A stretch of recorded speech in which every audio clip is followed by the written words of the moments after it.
हमने पिछले व्याख्यान में राष्ट्रपति की सामान्य शक्तियों का अध्ययन किया था।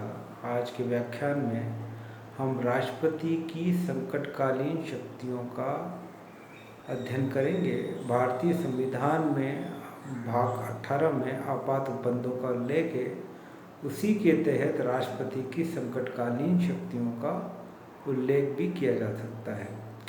लगभग सभी देशों में आपातकाल से निपटने के लिए कार्यपालिका को व्यापक तौर पर अधिकार प्रदान किए जाते हैं संविधानों द्वारा। इस संदर्भ में भारत का संविधान भी अपवाद नहीं है।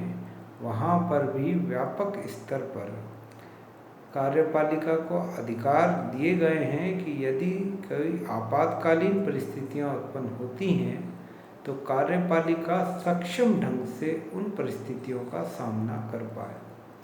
तो इसी रूप में कार्यपालिका को व्यापक शक्तियां दी गई हैं भारतीय संविधान में भी कि जब आपातकालीन परिस्थितियां उत्पन्न हो तो वे उन आपातकालीन परिस्थितियों का प्रभावी और सक्षम ढंग से सामना कर पाए और देश के संविधान की रक्षा कर सके। इन आपातकालीन प्रावधानों को संविधान में ही स्थापित करने का उद्देश्य ये है कि यदि संविधान की रक्षा के लिए ही इन आपातकालीन प्रावधानों को स्थापित किया गया है।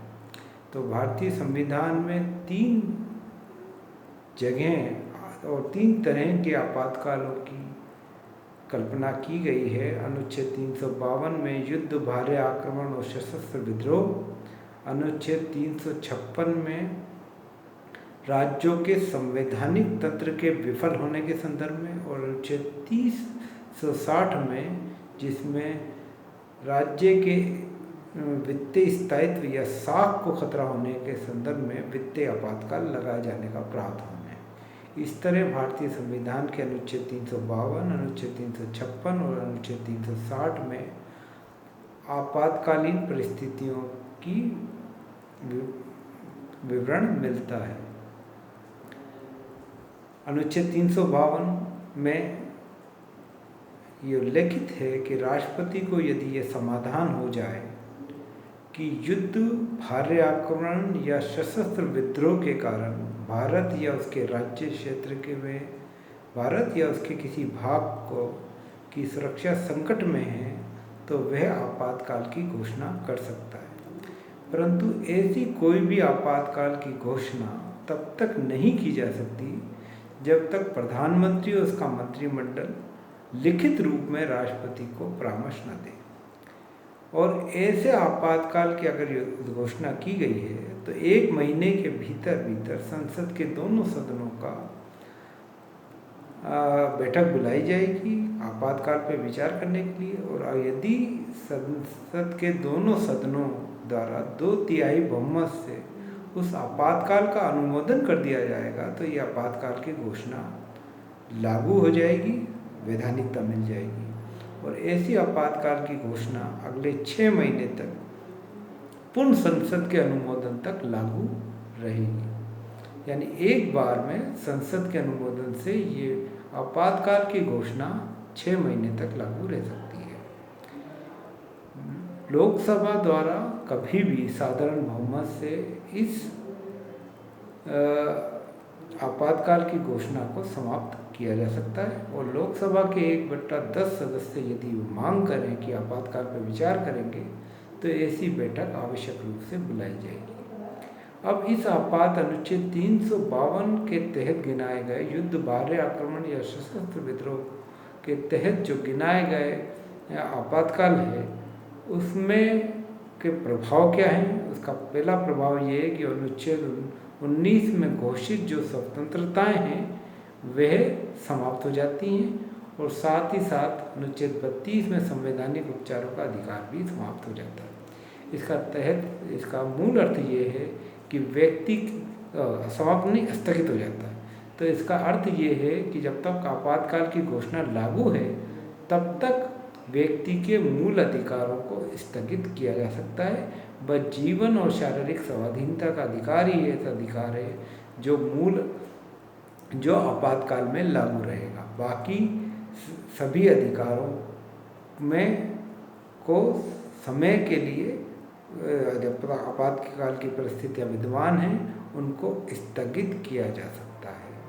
भारतीय संविधान के अनुच्छेद 352 के तहत अभी तक 3 बार आपातकाल की घोषणा की गई है।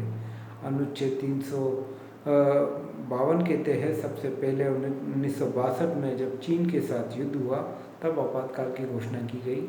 अनुच्छेद 352 के तहत ही 1971 में जब पाकिस्तान के साथ युद्ध हुआ तब आपातकाल की घोषणा की गई और 1975 में राजनीतिक कारणों से आपातकाल की घोषणा की गई।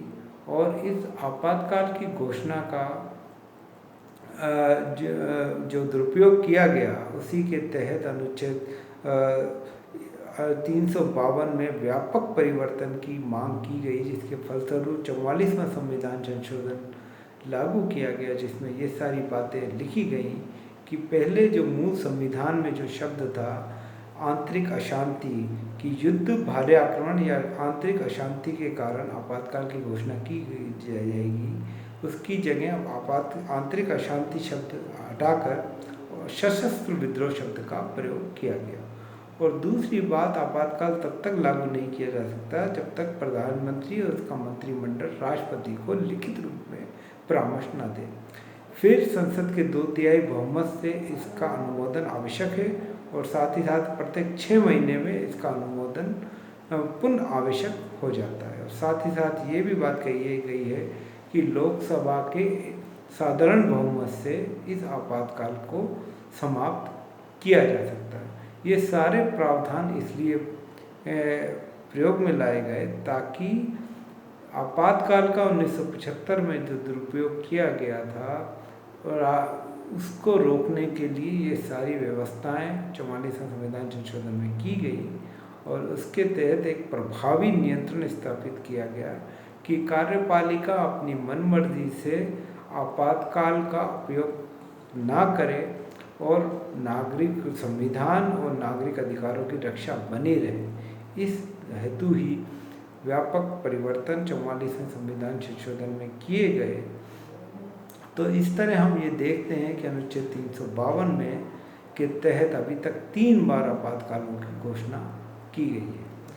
अब दूसरे जो है राज्यों के संवैधानिक तंत्र के विफल होने से संबंधित आपातकाल है जो अनुच्छेद 356 में वर्णित है, परंतु इससे पहले अनुच्छेद 355 बड़ा महत्वपूर्ण अनुच्छेद है जिसमें ये कहा गया है कि संघ का ये दायित्व है, कर्तव्य है कि वे राज्यों को आंतरिक अशांति और भारी आक्रमण से उनकी रक्षा करेगा। यानी ये केंद्र सरकार या संघ की जिम्मेदारी है कि वे राज्यों को जो भारतीय संघ के जितने भी राज्य हैं उनको भारी आक्रमण और आंतरिक अशांति से उनकी रक्षा करेगा। तो ये कर्तव्य के रूप में गिनाया गया है संघ के भारतीय संविधान में और इसका अर्थ ये है कि कभी आंतरिक किसी राज्य पर भारी आक्रमण हो, भारत संघ के जुड़े हुए शक्ति के जो साझेदार हैं संघ के राज्य, उन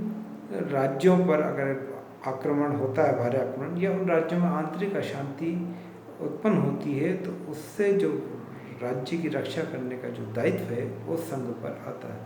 और इसी अनुच्छेद 355 को आधार बनाकर अनुच्छेद 356 का वर्णन किया गया है कि यदि राष्ट्रपति को किसी राज्य के राज्यपाल या अन्य किसी तरीके से ये पता चल जाता है कि राज्य का संवैधानिक तंत्र, राज्य का मशीनरी या तंत्र संवैधानिक प्रावधानों के अनुसार कार्य नहीं कर रहा है तो वे राज्य में राष्ट्रपति शासन या आपातकाल लागू कर सकता है। तो ये 2 व्यापक अनुच्छेद हैं जिसके तहत भारत में संघ को ये अधिकार है कि वे राज्यों की संवैधानिक मशीनरी, अगर संवैधानिक मशीनरी के अनुसार काम नहीं हो रहा हो या भारी आक्रमण या आंतरिक अशांति पैदा हो रही हो तो वह राज्यों की सुरक्षा करें। और इसी के तहत अनुच्छेद 355 के इस कर्तव्य के तहत ही अनुच्छेद 356 का अधिकार केंद्र को मिल जाता है कि वह राज्यपाल या अन्य किसी मत से अगर राष्ट्रपति को ये विचार प्रस्तुत होता है कि राज्य की मशीनरी संवैधानिक प्रावधानों के अनुसार काम नहीं कर रही है, तो वह उस राज्य में आपातकाल की घोषणा या राष्ट्रपति शासन की घोषणा कर सकता है। तो इस तरह राज्यों के आपातकाल का वर्णन भारतीय संविधान के अनुच्छेद 356 में उल्लेखित है।